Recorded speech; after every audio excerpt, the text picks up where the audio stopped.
Selamat pagi. Nama saya Leonard, mungkin yang belum ada yang, kalau ada yang nggak tahu saya ulang sekali lagi, nama saya Leonard. Lengkapnya Leonard Adrianus Salim, tapi beda Salim dengan Salim yang satunya itu ya, tahu ya. Kalau Salim Group mungkin nggak berdiri di sini ya, jadi saya bukan Salim Group. Sama-sama Salim tapi ya agak beda lah Salimnya kayak gitu. Terima kasih ya sudah beribadah di tempat ini. Saya mewakili Pak Heri mengucapkan itu, benar, bercanda. Jadi saya mau mengawali dengan sebuah cerita. Oh, terima kasih Rian sudah datang hari ini, luar biasa. Tuhan Yesus memberkatimu ya. Jadi gini, beberapa bulan terakhir ini saya diminta untuk membantu di gereja di Every Nation Surabaya yang ada di Barat. Itulah awal dari saya untuk mulai belajar naik yang namanya bis. Nah, gitu. Seumur hidup saya tidak pernah naik bis umum. Bis umum yang di Surabaya ini ya, saya tidak pernah. Bahkan apa itu?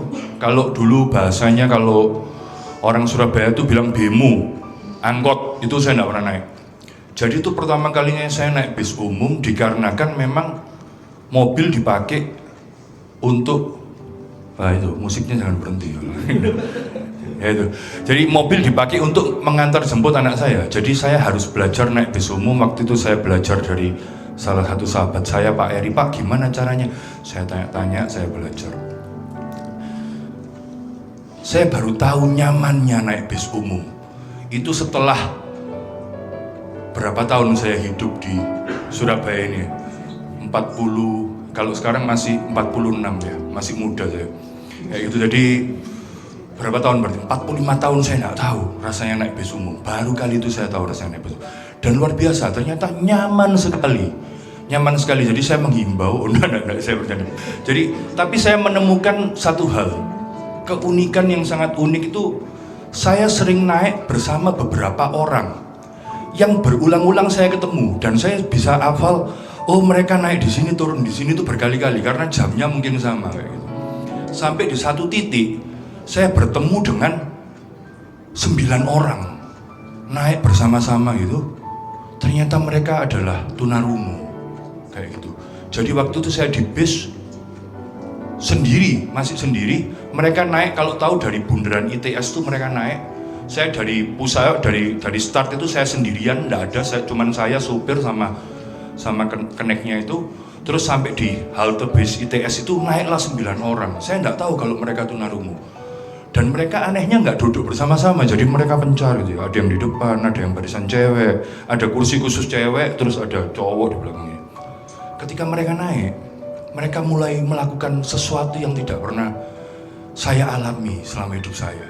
Jadi mereka melakukan kegiatan berbicara dalam bahasa isyarat ya gitu. Jadi mereka mulai ngomong gitu. Ini saya tirukan bukan bermaksud menghina ya. Jadi mereka ngomong kayak gini, gitu. Mereka ngomong dia dari halte ITS sampai halte, kalau tahu tuh HR Muhammad atau PTC saya lupa. Pokoknya saya turun, mereka belum turun. Dan mereka tuh tidak berhenti ngomong selama 1 jam. Mereka tuh ngomong dengan bahasa isyarat persis kayak orang senam gitu, nggak capek mereka.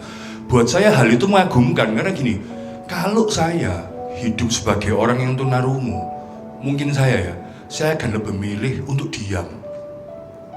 Jadi saya tidak akan terlalu banyak omong gitu loh. Sudah tahu tunarungu ngapain ngomong. Ternyata mereka tuh ngomong terus. Dari 9 orang itu cuma 1 yang bisa dengar. Jadi mereka tuh kayak pemimpin tour leadernya itu. Jadi mereka yang bisa ngomong sama orang, yang lainnya tidak bisa. Terus saya waktu itu mengucap syukur sama Tuhan. Tuhan terima kasih.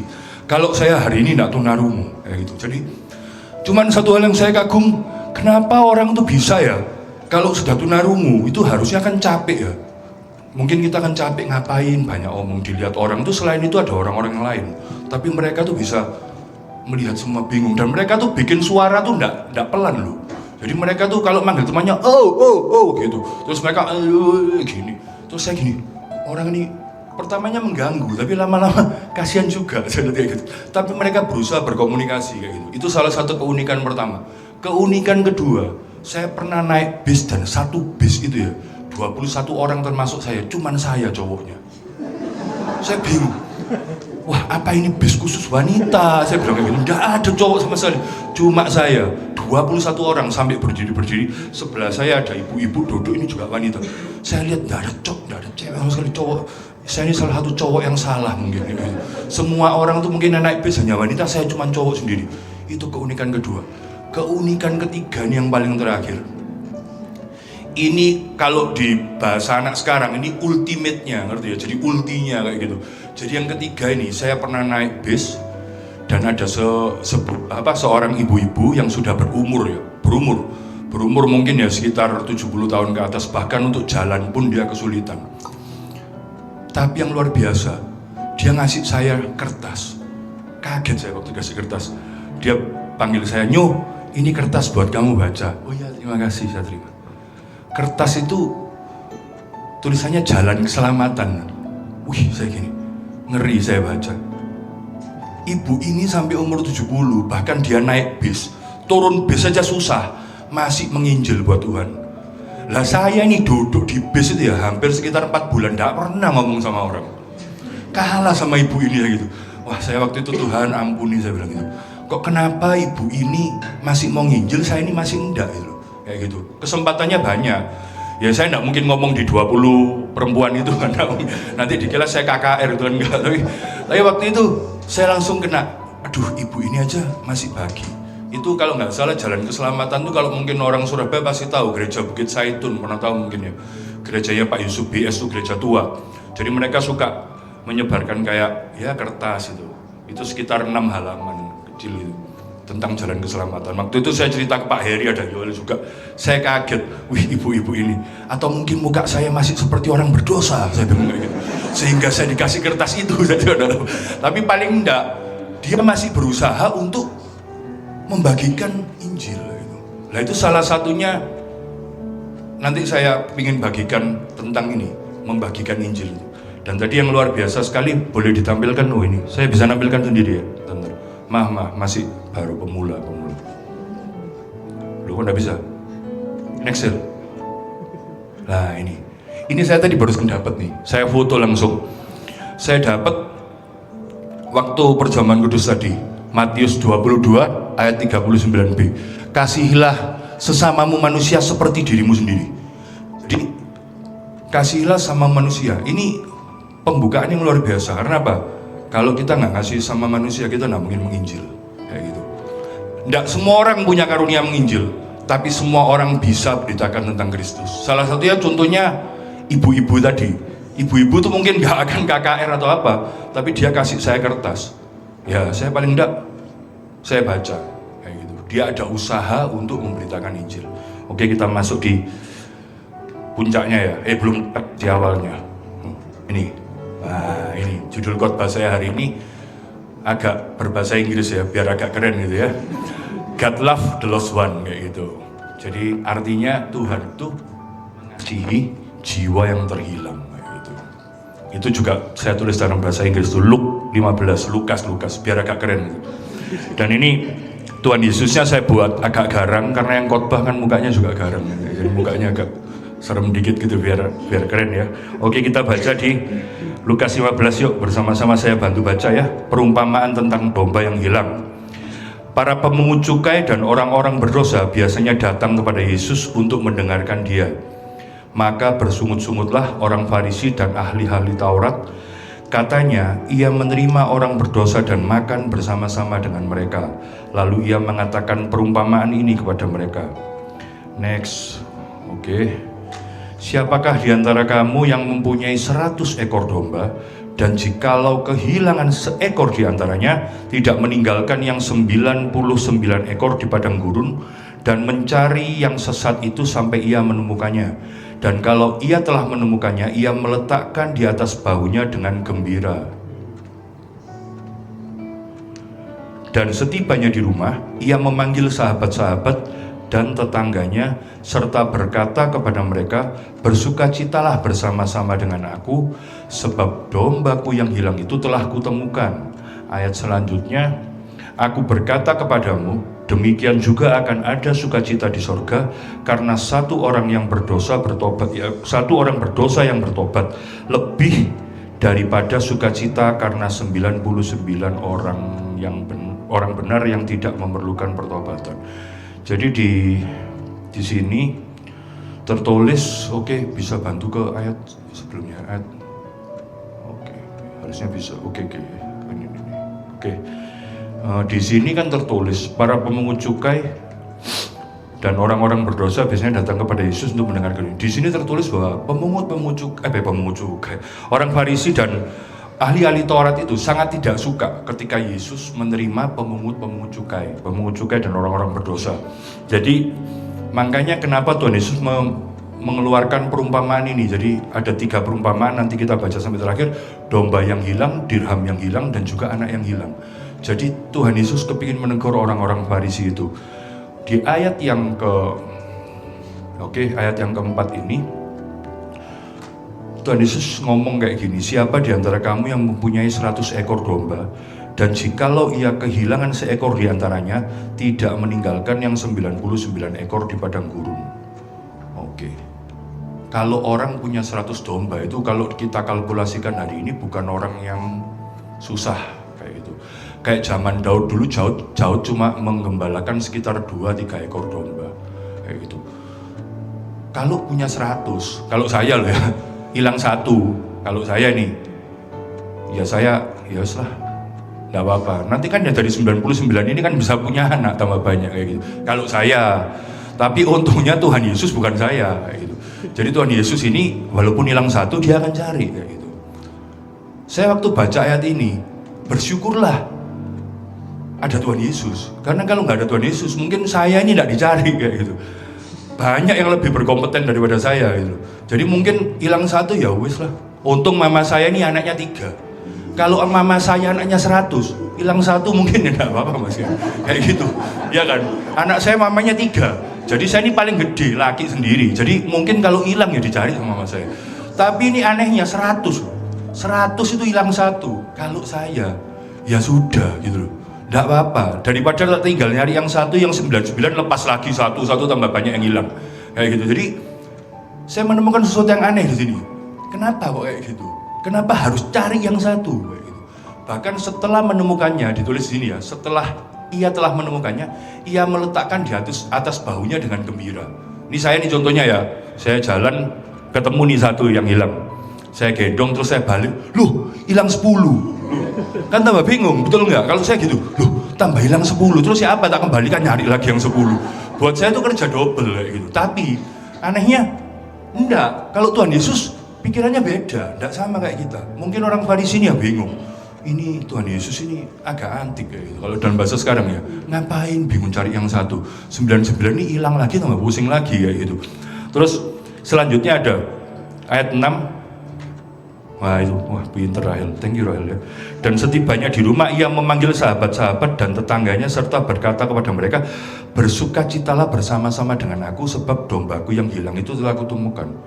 Jadi bahkan untuk satu loh, itu bersukacita sampai mengadakan pesta. Kalau saya hitungannya nggak cuan, lu ya tuh. 1 domba harganya berapa, ngundang tetangga ngadakan pesta. Wah bocuan. Kalau saya nggak cuan ini jelas torok pasti ya kan gitu. Buat apa? Cuman Tuhan Yesus beda. Nah itu demikian juga di ayat 7 dikatakan, demikian juga akan ada sukacita di surga karena 1 orang berdosa bertobat. 1. Jadi waktu itu saya langsung gini, wih berarti waktu saya bertobat ya, kan saya ini termasuk 1 orang. Tapi kalau orang normal mungkin ya saya ini badan saya 3 kali orang normal ya, tapi tetap 1 lah, hitungannya tetap 1. Jadi waktu saya bertobat, surga itu bersukacita kayak gitu. Jadi mungkin kalau ibu itu ngasih kertas, terus saya ini pas belum bertobat, pas belum loh ya, saya baca saya bertobat, wih ibu itu menari sama Tuhan di surga kayak gitu, ngerti ya? Jadi buat saya ya kadang kita terlepas untuk hal-hal kecil lah, simple ya itu. Boleh dibantu next ya. Di situ ada tulisannya ya, Tuhan yang aktif mencari kita, bukan usaha kita yang mencari Tuhan. Tuhan tuh mengasihi 1 yang terhilang. Jadi maksudnya kayak gini. Kadang kita berpikir kalau kita kenal Tuhan atau kita ini sekarang berada di sini itu karena kita mau bertobat. Oh enggak, salah. Itu semua keselamatanmu itu hasil, bukan hasil usahamu, tapi Tuhan yang ngasih. Jadi kalau ada orang yang merasa dirinya tuh mampu, jadi mampu untuk kenal Tuhan, oh aku ini bertobat karena aku cari Tuhan, aku belajar firman Tuhan. Oh tidak. Walaupun kamu belajar firman Tuhan pun sampai kamu ngerti, kalau Tuhan tidak ngasih yang namanya hati untuk bertobat, tidak akan pernah bisa bertobat. Jadi semua itu karena Tuhan. Di situ tertulis Tuhan yang aktif mencari kita, bukan usaha kita yang mencari Tuhan. Ya buktinya aktif apa? 99 ditinggal, 1 dicari. Kayak gitu. Itu yang kayak gitu yang mungkin hebatnya Tuhan Yesus tuh kayak gitu. Jadi kita akan cari setiap satu orang yang hilang, itu dicari. Kayak gitu. Dan Tuhan mengasihi satu yang terhilang. Ya kalau saya lihat itu ya, setiap kali saya ingat hal ini, ya pasti banyak orang yang lebih berkompeten daripada saya, atau bahkan dari kita semua di sini. Kalau Tuhan mau cari pemain musik, dia tidak perlu cari orang kayak saya, kayak Yoel. Kalau dia kepingin musiknya luar biasa, Ahmad Dhani itu bisa dibuat bertobat sama Tuhan. Tidak perlu orang-orang kayak kita. Kalau Tuhan kepingin orang untuk khotbah di atas ini orang hebat, banyak motivator yang bisa dibuat bertobat sama Tuhan. Tidak perlu orang biasa kayak gitu. Jadi Tuhan itu luar biasa banget. Kalau buat saya sangat luar biasa. Yuk kita lanjut ya. Kita ke perumpamaan yang kedua, biar tidak lama-lama, nanti terlalu lama. Perumpamaan tentang dirham yang hilang. Oke, saya bantu baca ya. Atau perempuan manakah yang mempunyai 10 dirham, dan jika ia kehilangan 1 di antaranya, tidak menyalakan pelita dan menyapu rumah, serta mencarinya dengan cermat sampai ia menemukannya. Dan kalau ia telah menemukannya, ia memanggil sahabat-sahabat dan tetangganya, serta berkata, bersukacitalah bersama-sama dengan aku, sebab dirhamku yang hilang itu telah kutemukan. Ayat 10, aku berkata kepadamu, demikian juga akan ada sukacita pada malaikat-malaikat Allah karena satu orang berdosa bertobat. Oke, next. Oke nih, ini perhitungannya ya. 1 dirham itu kurang lebih sekitar 2,975 perak murni. Atau kalau kita bulatkan ke 3 gram perak kayak gitu. Itu saya kurang ngetik gram ya. Jadi, kalau 3 gram perak, hari ini 1 gram itu sekitar 15.300 kalau nggak salah, perak murni. Jadi hitungannya tuh 45.900 rupiah. Nah ini lebih lucu lagi, gitu loh. Gimana bisa boleh dikembalikan ke sebelumnya lagi-lagi. Oke. Ini orang menemukan 1 dirham itu ngadakan pesta, itu loh. Nah ini lebih konyol lagi kalau buat saya. Orang nemu barang 45.900 rupiah itu mengadakan pesta. Tetangganya diundang, wah seneng aku ketemu nih barangku yang hilang. Ini lucu kalau buat saya. Ya ini kalau istilah ya itu, saya ulang lagi, yang bocohan gitu loh, ngerti ya? Ini torok gitu loh, kayak orang ya nek orang bahasanya orang tuh ngomong kayak orang bodoh. Gitu loh, ngapain kamu? Ini menemukan duit 50.000-nya hilang, ditemukan sendiri loh uangnya ini ya. Bukan nemu uang baru, tapi dia malah buang, mungkin ya dia habis tuh 10 dirham semua, dibuat ngundang orang-orang di pesta gitu. Tapi balik lagi, itu nilai 1 jiwa buat Tuhan. Kita mungkin pernah dengar, sebagian mungkin nggak pernah dengar, Pak Beni pernah khotbah waktu itu di barat sekitar Encounter. Dia bilang setelah Tuhan Yesus itu membuat mujizat memberi makan 5.000 orang, Tuhan Yesus itu nyebrang lewat Danau Galilea ke sebuah tempat yang namanya Dekapolis. Dan waktu dia menyeberang ke sana bersama dengan murid-muridnya, itu ada badai sampai murid-muridnya itu khawatir, dan akhirnya Tuhan Yesus menghardik badai itu dan selesai, semua tenang. Dan setelah sampai di Dekapolis, ternyata nemui cuma 1 orang gila. Lah, bayangkan itu ya agak lucu kan kalau dipikir-pikir. Nyebrang danau, kena badai bersama 12 muridnya, sampai di sana cuma ketemu 1 orang gila. Kalau misal sampai di sana ketemu dengan penguasanya Dekapolis, itu oke. Jadi maksudnya berkorban melakukan sesuatu untuk ketemu dengan yang luar biasa. Gitu. Ternyata enggak, bertemu dengan 1 orang gila. Gitu. Itu mungkin kalau saya ada di barisan murid-muridnya ini, saya kan berpikir Tuhan Yesus ini aneh. Gitu. Ngapain kita susah-susah nyebrang ke Danau Galilea, nyebrangi Danau Galilea ke Dekapolis, ketemunya cuma sama 1 orang gila. Gitu. Jadi itu harga sebuah jiwa untuk Tuhan Yesus. Tuhan Yesus menghargai satu jiwa. Dan kalau kita ikuti sejarahnya juga, dari orang gila itu, Dekapolis itu mengenal Tuhan Yesus. Dari satu orang gila. Itu kalau pikiran manusia kita, tidak mungkin orang gila bisa mengabarkan Injil. Ayo, orang gila mana? Tidak ada. Cuman Tuhan Yesus bisa bikin sesuatu yang tidak mungkin jadi mungkin. Jadi sesuatu yang tidak berharga menurut dunia, itu sama Tuhan Yesus dibikin jadi sangat berharga. Gitu. Jadi saya cuma berpikir tidak ada sih. Kalau ada orang yang merasa tidak layak untuk melayani Tuhan, buat saya tidak ada. Semua orang layak untuk melayani Tuhan. Apapun bentuknya, kayak gitu. Boleh dibantu next slide? Ya agak sulit. Bentar ya. Terus, Rebel. Oke. Ini kata-kata yang saya tulis agak gede supaya kita bisa ingat betapa berharganya satu jiwa itu di mata Tuhan. Ya kayak satu dirham itu. Kalau buat saya sih kehilangan 50.000 hari ini bukan sombong, tapi tidak tak cari kalau saya. Kalau sampai pakai pelita terus, aduh itu tidak lah wis. Tidak apa-apa wis, nanti tinggal minta istri dikasih 50.000 gitu.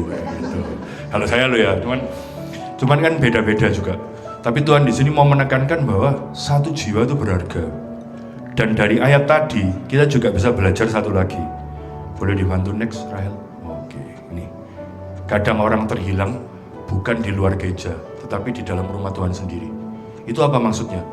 Dirham ini kan hilang di rumahnya nih. Satu dirham ini dicari sampai ketemu.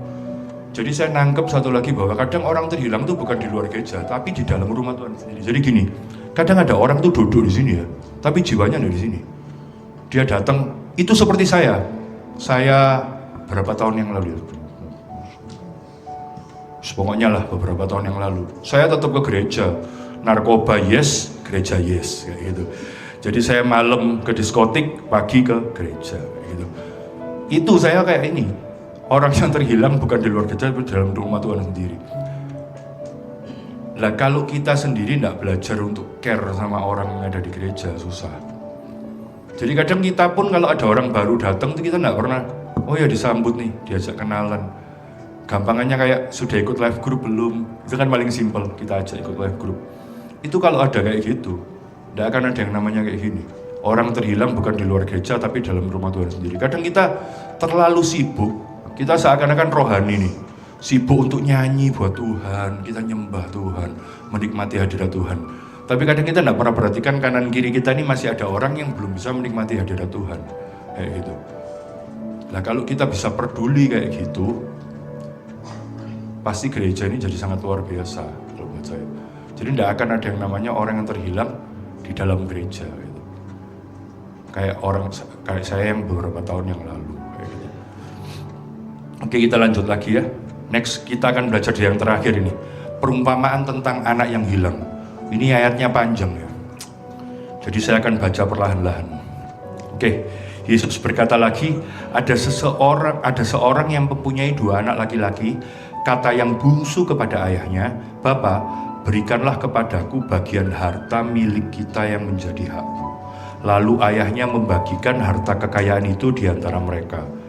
Beberapa hari kemudian, anak bungsu itu menjual seluruh bagiannya itu lalu pergi ke negeri yang jauh. Di sana ia memboroskan harta miliknya itu dengan hidup berfoya-foya. Setelah dihabiskannya semuanya, timbullah bencana kelaparan di dalam negeri itu dan ia pun mulai melarat. Ayat selanjutnya, lalu ia pergi dan bekerja kepada seorang majikan di negeri itu. Orang itu menyuruhnya ke ladang untuk menjaga babinya. Lalu ia ingin mengisi perutnya dengan ampas yang menjadi makanan babi. Tetapi tidak seorang pun yang memberikannya kepadanya. Di ayat 17, lalu ia menyadari keadaannya, katanya, betapa banyaknya orang upahan Bapakku yang berlimpah-limpah makanannya, tapi aku di sini mati kelaparan. Dan di ayat 18, aku akan bangkit dan pergi kepada Bapakku dan berkata kepadanya, Bapa, aku telah berdosa terhadap surga dan terhadap Bapa. Aku tidak layak lagi disebut anak Bapa. Jadikanlah aku sebagai salah seorang upahan Bapa.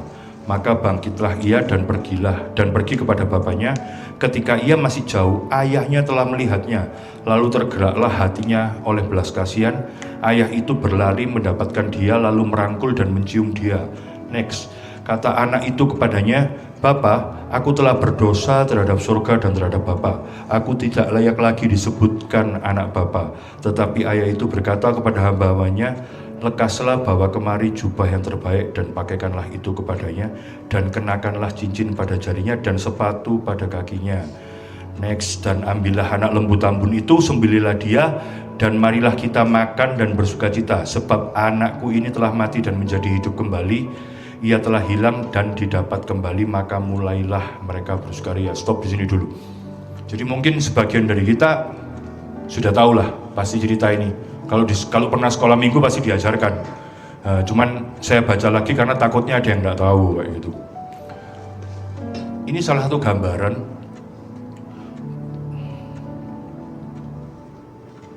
Ini bentar. Itu. Tidak ada dosa yang terlalu besar untuk diampuni. Jadi cerita ini kan mengatakan bahwa anak ini udah minta warisan sebelum papanya meninggal. Jadi ya durhaka ya kayak gitu. Cuman ketika dia kembali, bapaknya tuh membuka tangan kayak gitu. Jadi kadang kita ini kalau dalam prakteknya tuh kadang kita tuh kayak gini, aduh Tuhan, dosaku ini parah gitu loh. Mungkin kalau dosanya siapa gitu, Kristen mungkin, oh dia dosanya cuma dikit Tuhan. Dosa saya ini luar biasa, kayak gitu, setinggi langit kayak gitu, puncak kayak gitu. Tapi kata Tuhan, tidak ada dosa yang terlalu besar untuk diampuni, tidak ada dosa. Jadi Tuhan memberi perumpamaan ini bahwa pemungut cukai pun dan orang-orang berdosa yang ada di situ itu layak untuk diampuni gitu. Jadi waktu saya baca ini, ya itu makanya kenapa saya diampuni gitu. Karena kalau menurut saya ini orang yang terlalu banyak diampuni. Bahkan saya kenal Tuhan itu mulai dari kecil ya Maya, dari lahir ya, sudah sekolah minggu, pelayanan di gereja tuh dari kecil saya, nyanyi ya. Tapi ya bisa kayak gitu. Dan bahkan waktu saya nakal pun itu, dulu di pemimpin gereja saya yang lama, gereja saya yang dulu ya, bukan yang lama, yang dulu, itu dia bilang, kamu nih aneh, case khusus kayak gitu. Biasanya orang kalau nakal, narkoba, terus pokoknya nakal lah. Pokoknya saya ulang sekali lagi, saya ini melakukan semua kejahatan, kecuali membunuh, mencuri, memperkosa kayak gitu saya enggak. Tapi kalau mencuri masih ya, mencuri uang mama tuh pernah dulu ya kayak gitu. Jadi hampir semua lah kayak gitu. Jadi itu selalu pemimpin saya yang dulu tuh selalu ngomong kayak gini. Kamu nih aneh gitu loh. Orang itu kalau biasanya yang nakal itu biasanya karena keluarganya broken home, misalnya kayak gitu ya. Terus tidak diperhatikan orang tuanya. Loh saya ini hidup di keluarga yang harmonis. Mama saya melayani Tuhan, papa saya melayani Tuhan, dan saya di lingkungan gereja, tapi saya bisa aneh kayak gitu. Ya saya sampai sekarang pun berpikir, ya saya sendiri juga merasa aneh dengan hidup saya. Kenapa kok bisa gitu loh. Kadang saya kalau sekarang tuh berpikir, ya dulu tuh ngapain gitu loh, kayak gitu. Saya selalu mikir kayak gitu. Sampai gigi saya ini habis kan karena narkoba gitu loh. Dan terus saya nggak bisa pakai gigi palsu, belum sih. Karena waktu pandemi kemarin gigi palsu kan sering nggak dipakai tuh. Jadi banyak yang berubah arahnya. Ketika saya mau pakai lagi nggak bisa. Ini masih mau ke dokter masih males. Jadi sementara nggak dulu. Jadi menyesal saya sekarang kalau pas saya ngaca gitu gigi saya habis gitu ya. Kayak lagu tuh loh, giginya tinggal 2 kayak gitu. Lalu saya kalau ngaca tuh saya selalu aduh gitu loh. Coba saya dulu nggak narkoba, gigi saya tuh nggak habis gitu. Mungkin rambut saya nggak rontok kayak gitu. Karena dulu tuh setiap habis nakal itu kalau kita mandi keramas tuh saya pakai anduk itu banyak rambut itu mulai rontok kayak gitu. Jadi saya banyak melakukan penyesalan gitu. Menyesal karena kelakuan saya yang nggak tahu arahnya itu dulu. Cuman balik lagi, ya saya selalu ngomong apa ya Tuhan maksudnya, mungkin supaya saya bisa menolong orang-orang yang kayak saya dulunya, bukan kayak saya sekarang loh. Soalnya kan kadang kalau kita nggak pernah mengalami susahnya berhenti rokok, susahnya berhenti narkoba, itu ketika ketemu orang tuh pasti kita ngomong, oh gampang, tinggal berhenti, gini aja pasti bisa. Susah loh saya berhenti rokok dulu tuh. Sampai Pak Benny mendoakan saya juga gitu. Dan akhirnya bisa kayak gitu. Sekarang kalau lihat orang ngerokok tuh nggak suka bau rokok kalau sekarang kayak gitu. Kalau dulu ngerokok sehari 2 pak ya, bisa 3 pak. Sekarang saya berhenti total, saya nggak kepingin sama rokok sama sekali. Jadi ketika saya baca ayat ini pun, ya saya ini kayak anak bungsu itu kembali di welcome sama Tuhan, buka tangan. Jadi mungkin kalau ada orang di sini juga yang merasa, waduh saya ini nggak layak melayani Tuhan, karena dosa saya dulu sangat luar biasa banyak kayak gitu. Itu nggak ada. Jadi semua orang dilayakkan Tuhan, ketika diampuni dilayakkan untuk melayani Tuhan. Itu aja. Dan Tuhan berharap semua orang itu melayani Dia kayak gitu. Melayani itu nggak harus jadi pengkhotbah di depan, nggak harus main musik. Apapun bisa melayani Tuhan. Ajak orang ke live group kayak gitu. Terus ada orang nggak bisa makan nih, teman kita dikasih bayar makan, itu melayani Tuhan loh. Hal simple. Jadi itu hal simple yang mungkin kata orang, apa sih cuman kayak gitu. Enggak, itu melayani Tuhan. Bahkan care, lihat orang mungkin ya, suatu saat kalau saya duduk sedih itu, saya duduk sedih sendiri, ada yang tanya, kenapa? Itu pelayanan. Itu termasuk pelayanan juga. Enggak ada hal apapun, sekecil apapun, itu termasuk melayani Tuhan. Apapun. Kayak gitu. Oke, kita lanjut ya. Selanjutnya. Oke, saya baca selanjutnya. Tetapi anaknya yang sulung berada di ladang, dan ketika ia pulang dan dekat ke rumah, ia mendengar bunyi seruling dan nyanyian tari-tarian. Lalu ia memanggil salah seorang hamba dan bertanya kepadanya, apa arti semuanya itu? Jawab hamba itu, adikmu telah kembali dan ayahmu telah menyembelih anak lembu tambun. Karena ia mendapatnya kembali dengan sehat, maka marahlah anak sulung itu dan ia tidak mau masuk. Lalu ayahnya keluar dan berbicara dengan dia. Dia 29 dikatakan, tetapi ia menjawab ayahnya, katanya, telah bertahun-tahun aku melayani Bapa dan belum pernah aku melanggar perintah Bapa, tetapi kepadaku belum pernah Bapa memberikan seekor anak kambing untuk bersukacita dengan sahabat-sahabatku. Dia 30, tetapi baru saja datang anak Bapa yang telah memboroskan harta kekayaan Bapa bersama-sama dengan pelacur-pelacur, maka Bapa menyembelih anak lembu tambun itu untuk dia. Ayat 31, kata ayahnya kepadanya, anakku, engkau selalu bersama-sama dengan aku, dan segala kepunyaanku adalah kepunyaanmu. Di ayat 32, kita patut bersukacita dan bergembira karena adikmu telah kembali dan menjadi hidup kembali, ia telah hilang dan didapat kembali. Di ayat ini kita juga belajar bahwa kadang nih kita ketika ada di dalam gereja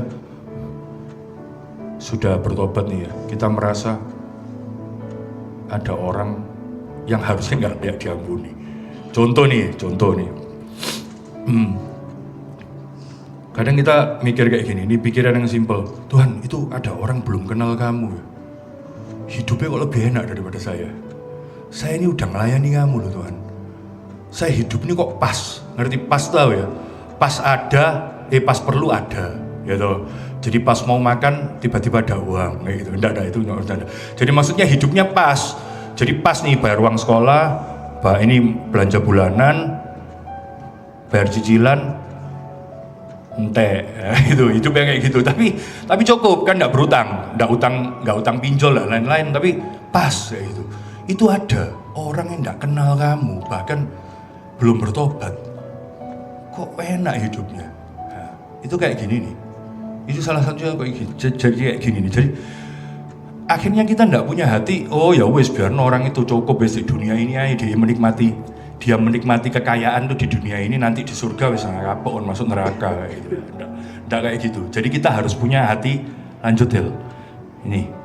Oke. Jangan menjadi seperti anak sulung yang sulit mengampuni, iri dan merasa lebih layak. Kadang kita merasa lebih layak, Tuhan, kita tanya ke Tuhan, Tuhan, aku ini melayani kamu, Tuhan.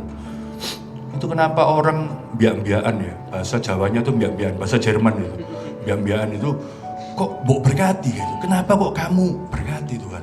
Aku nih kok, ya diberkati sih Tuhan, tapi ya gitu-gitu toh, gitu loh, ngerti ya? Maksudnya, kok ndak bisa, wush gitu loh, maksudnya, wush gitu, ekonomi yang sangat kuat, kayak gitu, contohnya kayak gitu. Ndak ya, tapi Tuhan bilang, kamu nih di ayat 31 ini loh. Tuhan ngomong, nah itu, anakku engkau selalu bersama-sama dengan aku dan segala kepunyaanku itu adalah kepunyaanmu. Tapi kadang kita merasa kurang karena kita ngelihat kayak gitu. Terus kalau ada orang lain bertobat, kita merasa kok enak gitu. Enak ya, mari biak-biakan kayak gitu sekarang bertobat gitu.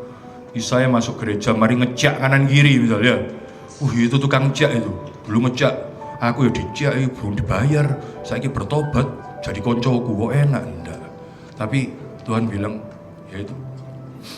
Tuhan bilang jangan jadi seperti anak sulung. Kita tuh harus mengasihi semua orang. Kadang mungkin kita melihat, sorry tuh saya ini contoh misal ada pelacur tuh bertobat, gitu. Kita ini harus punya jiwa yang kita mau terima dia juga. Ya dengan cara apa? Cowok tetap dengan cowok. Kalau di gereja ini kan kayak gitu, one to one, laki dengan laki, perempuan dengan perempuan. Tapi ketika melihat orang berdosa tuh masuk ke gereja, kita tidak antipati. Kadang ketika kita melihat orang itu, ini ojo, sing ini beda kasus. Saya tidak bisa kalau sama yang ini, yang biasa tidak bisa. Kita harus terima semuanya, karena tidak ada dosa yang terlalu besar yang tidak diampuni oleh Tuhan. Itu salah satu contohnya. Bentar ya, oke, kita masuk di poin-poin yang terakhir ya. Nah, ini ada 3 poin yang terakhir nih. Poin pertama tuh Tuhan mencari yang hilang. Kenapa saya bilang Tuhan mencari yang hilang? Itu di perumpamaan domba yang hilang. 1 dicari, 99 ditinggal. Tuhan mencari yang hilang.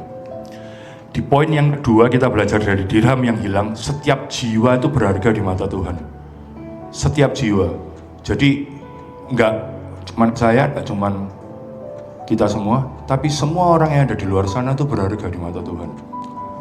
Poin yang ketiga, sukacita besar terjadi di surga ketika satu orang berdosa bertobat. 1. Nah, ini saya mau cerita sedikit nih. Saya, macet.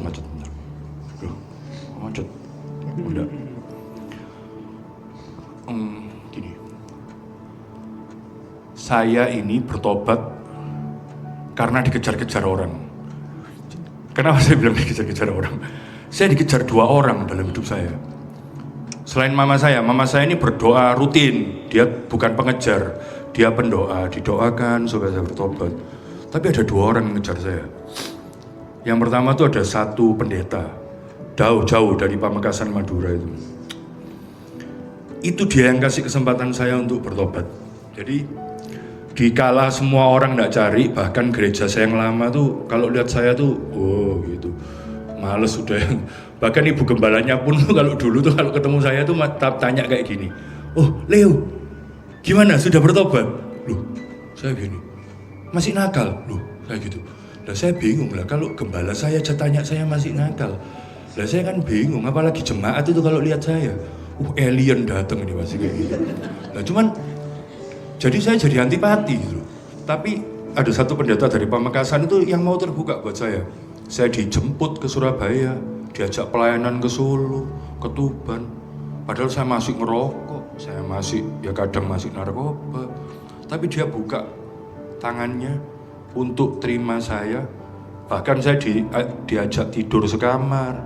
Terus dan tidak pernah ngomong firman. Itu luar biasanya pendeta itu. Mungkin tahu ya, kalau saya ini diajak ngomong firman, pasti males gitu ya. Nggak pernah ngomong firman. Dia ngomong tuh hal-hal yang praktis, terus dia mengajarkan tentang, kalau saya mulai cerita nih apa, ada masalah gini, ini loh firmannya ini, dia gitu. Tapi kalau saya nggak ngomong, dia nggak pernah ngomong. Bahkan dia kasih contoh saya, pendeta ini luar biasa, dia setiap jam 4 pagi pasti bangun. Dan berbahasa roh, berdoa, itu 1 jam terus baca Alkitab. Itu buat saya mengganggu, karena saya masih tidur. Dia bahasa roh kan, ini ngapain tuh? Lah saya kan sungkan, saya pasti ikut bangun gitu, walaupun saya tidur lagi sambil duduk gitu. Tapi dia kan bikin saya ini jadi tidak enak untuk tetap tidur. Sampai akhirnya pendeta ini ngomong, loh, Leo kalau kamu mau tidur nggak apa-apa, tidur aja. Oh iya Pak gitu. Akhirnya karena dia udah mempersilahkan ya, waktu dia berdoa saya tetap tidur. Kayak gitu. Ya itu makanya itu buat pelajaran buat saya, lain kali kalau saya sama orang enggak saya persilahkan dia. Akan saya paksa untuk berdoa. Karena waktu ke saya ini, saya akhirnya nyaman tidur. Tidur ini udah enggak ngurus kayak gitu. Itu orang pertama. Bahkan saya masih ngerokok, disuruh pelayanan keyboard di gerejanya. Saya tahu tuh, dikasih kesempatan yang sangat luar biasa. Padahal dia punya standar tuh tinggi. Dia pernah ngomong pelayan Tuhan tuh harus kudus. Ini ada orang manusia yang rokok kudus ini disuruh main keyboard di gerejanya. Saya mikir luar biasa. Gitu. Kalau nggak ada orang itu, mungkin ya nggak ada saya hari ini. Yang kedua tuh pastor kita yang ada di Semarang, Pastor Nur. Wah itu luar biasa. Itu orang nggak pernah malu. Telepon itu tiap minggu. Jadi saya tuh dulu nggak pegang handphone. Jadi handphone saya itu saya jual, saya buang kartunya karena saya menghindari teman-teman yang lama. Jadi supaya saya berhenti dari narkoba, itu saya buang semuanya. Jadi yang punya handphone istri saya. Jadi kalau orang cari saya itu di istri saya. Pastor Nur tuh setiap hari Sabtu ya teleponnya. Ayo ibadah gitu. Terus istri saya bilang enggak bisa. Dia enggak, oh ya oke. Itu minggu depan telepon lagi. Ayo ibadah. Itu dia ngajak itu lumayan lama ya. Pokoknya waktu itu masih Gereja Timur nih ibadah di Hotel Zoom. Sampai saya mau tuh ketika pindah di Excelso. Berarti lumayan lama kayak gitu. Tapi enggak pernah berhenti ngajak. Sampai akhirnya kita datang tuh karena Sakno loh, Pastor Nur ini. Kita bilang kayak gitu. Sakno ya ngajak, enggak pernah datang kayak gitu. Oke lah coba lah yuk. Datang, akhirnya datang. Dan waktu datang sekali, 2 kali, istri saya mulai seneng di gereja ini. Karena sekolah minggunya tuh bisa terima anak saya yang kecil. Anak saya yang kecil ini kebutuhan khusus. Jadi di batas ambang autis di atasnya sedikit. Lah waktu itu anak saya itu kalau masuk sekolah minggu bikin ulah, masuk kolong meja, loncat ke atas meja. Lah di gereja ini diterima, dibimbing. Kalau mungkin di gereja lain akan dibiarkan dia loncat keliling itu muter, nggak ada yang ngurus. Di sini itu bisa dipangku sama guru sekolah minggunya. Istri saya seneng. Nah akhirnya oke, saya tetap ke Pamekasan setiap 2 minggu sekali. Istri saya datang tiap minggu di sana. Kalau saya pas di Surabaya saya datang. Itu mulai akhirnya Pastor Nur tuh ngajak saya bantuan. Wih, ini berat, mau diapakan saya? Saya pikir, ngapain ini diajak bantuan ya itu. Terus Pastor Nur dengan gampang ngomong, enggak kok, ini enggak harus kamu berjemaat di sini. Cuman saya ajak kamu bantuan. Enggak mungkin ini jebakan. Saya bilang kayak gitu. Saya waktu itu masih mikir kayak gitu, ini jebakan. Karena saya tahu, itu ilmu-ilmu kayak gitu tuh, saya. Waktu itu kayak gitu. Tapi waduh jahat, pikiran saya jahat lah pokoknya. Tapi saya mulai mau bantuan. Terus saya lihat tulusnya Pastor Nur tuh saya dapat dari bantuan. Orang ini tulus, diajak saya. Terus bahkan waktu itu saya masih ngerokok. Dia enggak pernah tanya. Masih ngerokok? Enggak. Orang kalau ngerokok itu kan bau. Enggak mungkin enggak bau, iya kan? Wong saya habis ngerokok, Pastor Nur datang bantuan, masuk di dalam kamar ada AC, enggak mungkin dia enggak bau rokok. Loh ya kan? Tapi dia enggak pernah tanya. Satu ucapan dari mulutnya pun dia tanya, "Loh, masih ngerokok ya?" Enggak pernah. Itu enggak pernah. Itu yang luar biasa. Jadi orang-orang ini dipakai Tuhan untuk bawa saya kembali ke gereja. Dan akhirnya buktinya ya saya ada di sini hari ini. Ya itu bukti nyatanya sih. Cuman apa yang saya mau ini kok hilang ya tapi PPT. Sebentar ya. PPT halaman terakhir kok enggak ada. Ini masalah ini. Ya ini. Ini loh maksud saya. Milikilah satu orang untuk didoakan dan dibawa kembali kepada Tuhan. Jadi gini. Kalau satu orang tuh punya satu sing buat kamu paling males lah. Jadi contohnya kayak gini, misal saya ini punya sepupu ya. Saya punya sepupu ini, wes gak mungkin orang ini bertobat. Kayak gitu. Justru itu yang Tuhan kadang kepingin orang itu bertobat. Simple, didoakan, diajak kembali ke gereja. Kayak Pastor Nur itu. Gitu.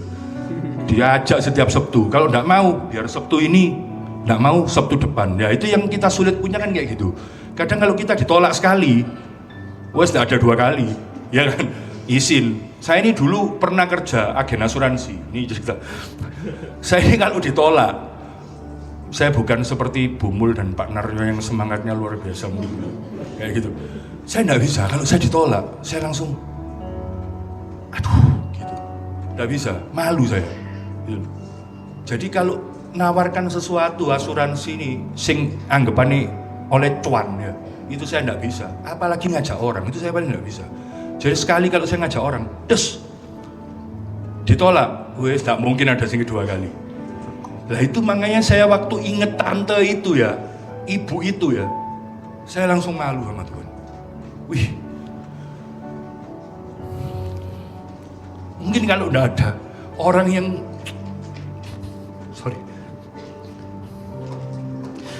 mungkin kalau Pastor Nur dan pendeta yang di Pamekasan itu give up sama saya tidak ada hari ini. Jadi saya kepingin kita semua itu punya satu orang, satu aja, tidak usah banyak, untuk didoakan dan dibawa kembali pada Tuhan.